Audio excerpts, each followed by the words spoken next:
In 2000, 2001, Oberoi Hotels, Mr. Pierret's Oberoi, Krishnan Kumar, and they thought that perhaps the government doesn't listen to us because we have a multiplicity of associations who are lobbying individual causes, be it hotels, airlines, travel, DMCs, so on and so forth.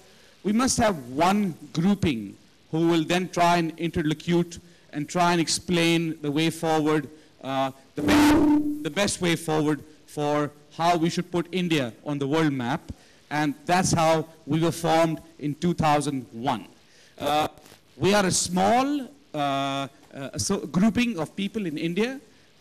We are only 26.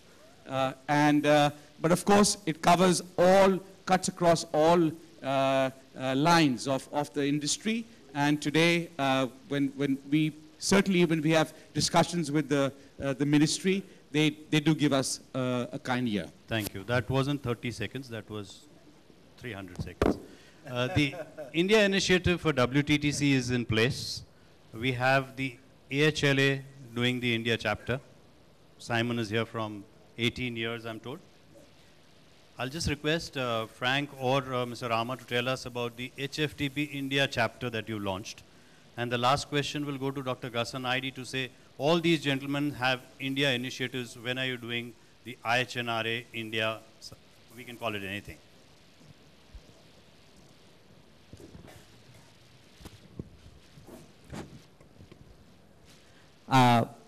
HFTP is going to celebrate 60 years in October. And HFTP puts together the world's biggest technology show on earth called high tech. People know about high tech, but they don't know the parents of high tech is HFTP. With a lot of international exposure that India is getting in the hospitality arena, the executive committee at HFTP and the board of directors decided as a strategic plan, we need to be where we think our resources of education can be utilized. HFTP is a non-profit organization that is a source and resource for education in the field of finance and technology. We have a research center at University of Houston where our members can ask any questions to the research center and get answers at no cost if they are members of HFTP. We have a lot of big libraries at HFTP that we maintain as resources of education in the field of finance and technology. The other thing that we have is opportunities of networking. If as a finance person or as a technology person, there is something that is getting introduced into the marketplace, and if I don't have answers to it, I have a network of 4,600 members who are in that same field of finance and technology that I can pick up the phone and ask a question, and I will get answers from every one of them, and that is the networking opportunity. So the consultants are redundant? The consultants are redundant to a greater extent because we, as we see as members, consultants are members of HFTP, but they are paid for their services. The hoteliers no longer need to employ them? They need to employ them to a certain extent, but how do you verify that they are consulting with you for profit, or they have a personal agenda in selling and promoting the specific vendors that they do business with on commission basis? Are FHRAI members listening to this? If I can call up a member from Oberoi or Taj and say, I had this problem in my network security, what is the best way to resolve this issue? Will I get a true answer from him, or will I get a true answer from a consultant? Surely, and which one is going to cost me less? If I get 5 answers, it's up to me to choose which is the best that's applicable to me personally. Rather than me doing something that a consultant is asking me to do, here I have 5 of my colleagues who are my friends, who do this day in, day out, face the challenges, are helping me as a member. PCI compliance is a big white elephant that people in India are not aware what it is. I mean, it is a huge thing. At HFTP, we have a PCI council we've created. We have a subcommittee in FHRAI, as I told yesterday, Right. headed by Mr. Vivek Nair, and the PCI DSS has become active for the last 1 year. Right. Dr. Aidi, what about India? How are you looking at India? I was just going to follow up on that. I think PCI compliance is a major thing across the world. We have a committee that works on that also, and together with all these other groups, because one of the important things of having these different associations is we all work together on major projects and major areas, whether it be legislation or PCI compliance or anything else. That's the beauty of the association world.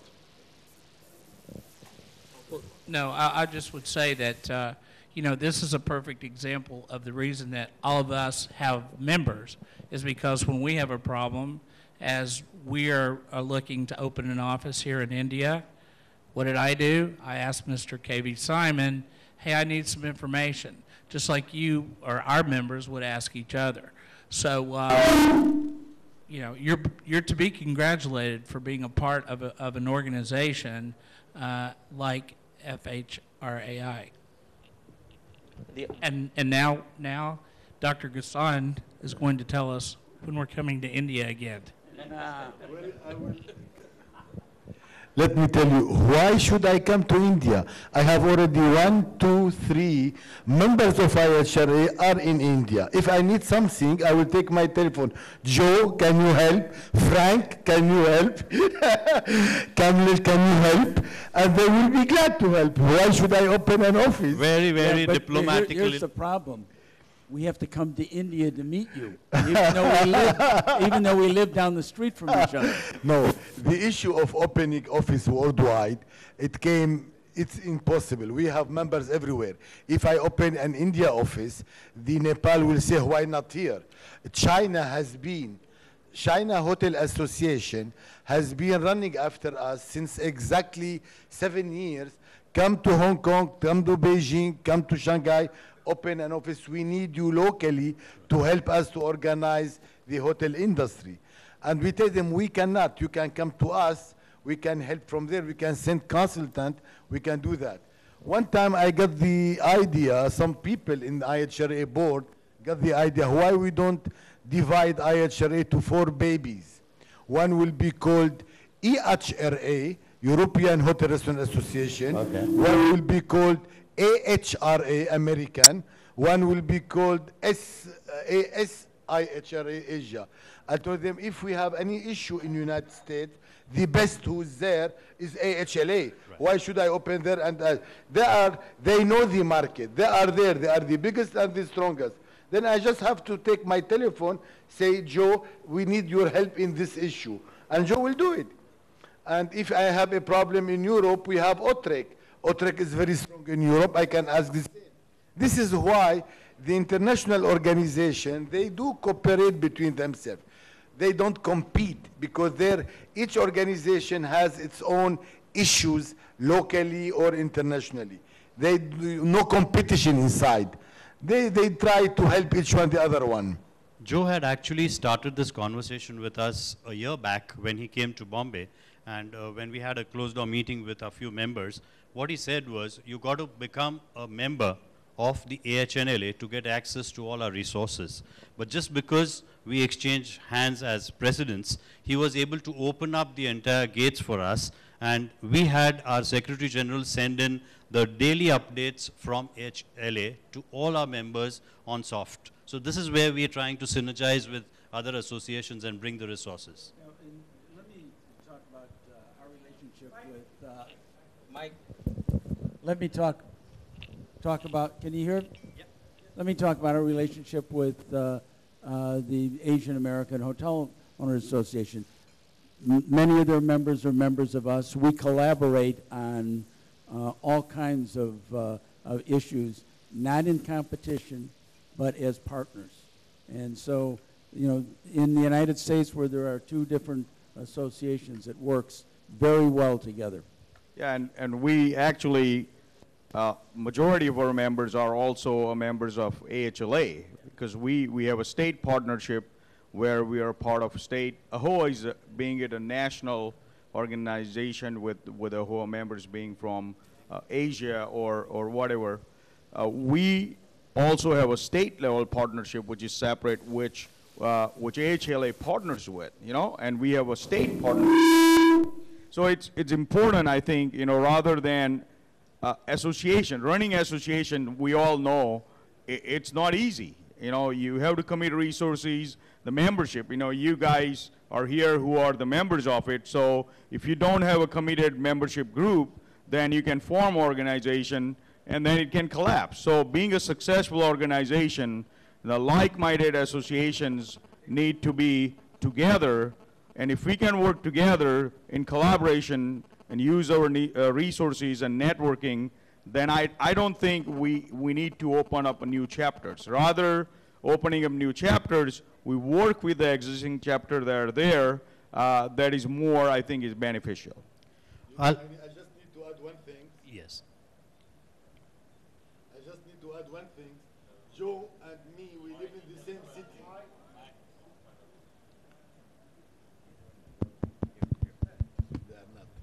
Joe and myself, we live in the same city, right, but we meet in India. Because Joe travel all over the world. I do spend most of my time in Switzerland, the head office of IHRA.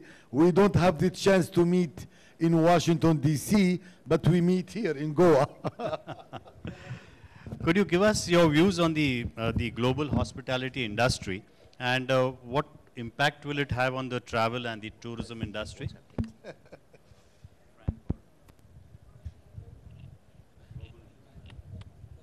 Well, you know, the global hospitality industry, you know, let's take a look at the United States. We're not doing any development in the United States at all. After the economic downturn we had started in 2008, but the credit crunch started in 2007. We're seeing tremendous development across Asia and the former Soviet Union countries. But with all of that brings tremendous opportunities for places like India, because we're now starting to see tremendous development. All the international companies are developing here and providing those additional hotel rooms that you need to grow travel and tourism to the $12 million people coming in. But India, even though they have that tremendous opportunity, they also need to have the infrastructure in place to take care of it and the lift to get in to do it. So we're seeing more people traveling every day, but they're picking what markets they go to. And if it isn't easy to go to a market, and we find that in the United States because of our security concerns after 9/11, we've made it very difficult for people to come to the United States. And we're trying to fight that with our government. To get more of those 12 million people here, you're going to have to release some of the barriers, take those 17 visa waiver countries, taking them up to the 34, and make it easier. So, but travel and tourism is alive and well internationally, and it's a tremendous opportunity for India. Basically, there are a lot of economic downturns and upturns in all the industries, but the service industry is one that is stronger than the others when economic times are bad, because people help each other in the service industry. What we have seen is, because of the uncertainty in the security arena, people are afraid of traveling to certain countries. Not to say that other countries don't have those problems that India is having. You find bombing and shooting and everything in other countries too. But anything that's happening within the India, and I'm just talking very candidly with you people, because that's the impression outside, that India is a very unsecure country. It's on all websites. Be careful when you travel to India. When I come to this country, I don't feel insecure.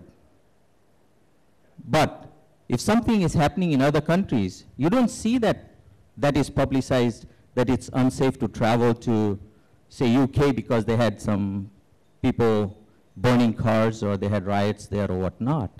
That's a big issue on challenge. insurance also of any foreigners coming to India have insurance issues? There are big insurance issues when organizations from foreign countries want to do some business in this country. They are not ready to insure even conferences or meetings. No, sir, I beg to differ. So I'm in the travel and tourism business, and we are recipients of a very large number of North American travelers to India. Let me set the record straight. Yes, there's been a perception issue on India, a perception, but that's a thing of the past.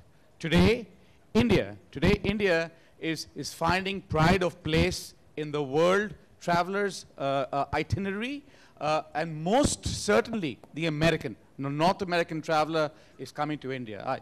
Besides WTTC, I run Abercrombie in Kent.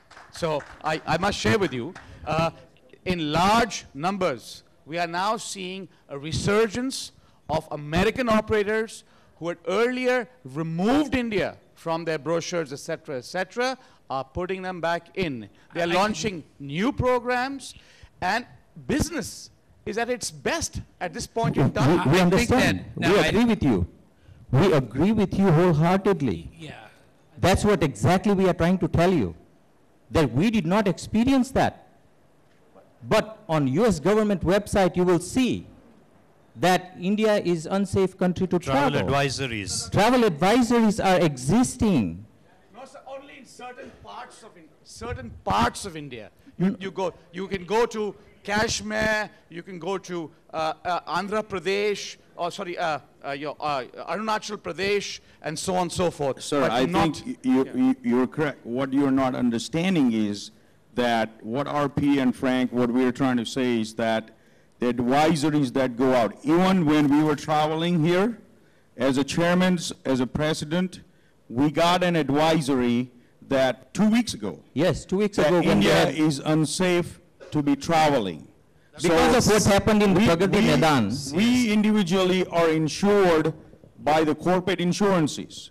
So we get, as soon as these advisory go out, we get the warning that, hey, you know, despite these advisories that are being issued, if you travel and something happens to you, we might not cover you. That's what we are trying to say. Perception, we're talking about perception, not only perception, the reality of having advisories. These advisories are being sent by the proper authorities, right? So when we get it, then we know it. Me as being Indian RP, we know it. When we bring Frank and Joe with us that, you know, you will be taken care of. But as a regular traveler, as a company, if companies willing to send somebody or planning to send someone, when they see these advisory, they say, well, we advise you not to travel. Let me ask the next question. I think that maybe our government would like to get rid of me because they didn't send me the advisory. No, Joe, we do that all the time. The moment there's a travel advisory, we go and meet up the authorities here and tell them, please understand these advisories are going to be anti-tourism advisories. And that's where they take cognizance. One of the problems with the advisories that we have in the United States is you can go to the ambassador here in India. He can then send it to Washington, and they really don't pay attention to that. They pay attention to what some analyst is seeing in, whether it's in the newspapers or different accounts out there, and that's the problem that we have in the United States with sending out these advisories. And sometimes they'll be on the State Department website for 6 or 7 months after the incident is passed. So that's one of the things that we're working with the different countries. Well, let me tell you a little bit about hotelier. Hotelier does not look at advisory. When last year I decided to do our congress in Nepal, they had several advisory on Nepal. I did not get one guy, when I sent it to everybody, telling me, oh, in Nepal, we cannot go there because it's not secure. Everybody came to Nepal. And when I told them, are you going to stay at the hotel? Well, not one of them stayed at the hotel. Everybody went outside, took picture everywhere, went to things. And it's the same for India. When we were invited by you to come to India, the whole board said no problem. We did not get one from the board saying, oh, wait 1 minute. Yeah, but you're different. You're in the travel and tourism business. You understand it. But I think what the problem is with the normal common person that's taking that one trip a year and they take a look at it. And so I think as international associations and national associations, it's our obligation to work with the government to make sure that they have the right information and that they don't go over the top on these Don't things. take me wrong, we are all in the same boat. What we are trying to work together with you and with the Indian contingent to say that something needs to take place with us collectively working. If we want to improve tourism into India, we have to work together to remove all these conceptions that are being sent out there for common man and discouraging them to travel to India. Okay, tell me how these hospitality education students can benefit out of our synergy. Is there a possibility of doing anything for the benefit of the students with our resources? We've got research, we've got, you can name it, and we have it in our associations. How do the student fraternity take advantage of it? Well, I'll speak to HFTP. We allow students that are in hospitality schools that are interested in careers in hospitality to be members of our association for free. They get to participate in our research. They can read our articles. They can subscribe to our magazine online because we think that that's a commitment that we need to make. Working with the other associations, all of us try to help. I think I can say this for most of us at least, each other's scholarship funds. Joe, I think, has the biggest one, and I'll let him speak to that, but that's kind of where we are. Yeah, we have student chapters, and but we charge the students like $25 just so that they have a little skin in the game, so that it isn't free, because if it's free, you know, we learn to, you know, that sometimes you need to have something in there to make it worthwhile. But we have about 4,000 students that are members of our organization, and we feel that we provide them with everything that we have. On top of it, our educational institute is dealing with all kinds of universities, not only in the United States but around the world. We've got about 400 universities around the world that are using our textbooks and curriculum. IHRA has one category for membership for all hotel, school, or university that teach hospitality. We have over 100. We have even 3 or 4 schools from India.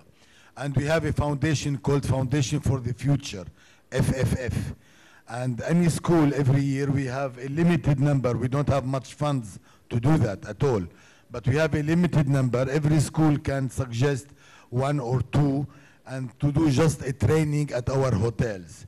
And we call our hotels member in Switzerland and in Europe, and we send them their resume. Then we can provide a job training for those students. Last year I had 3 students from Nepal that I placed in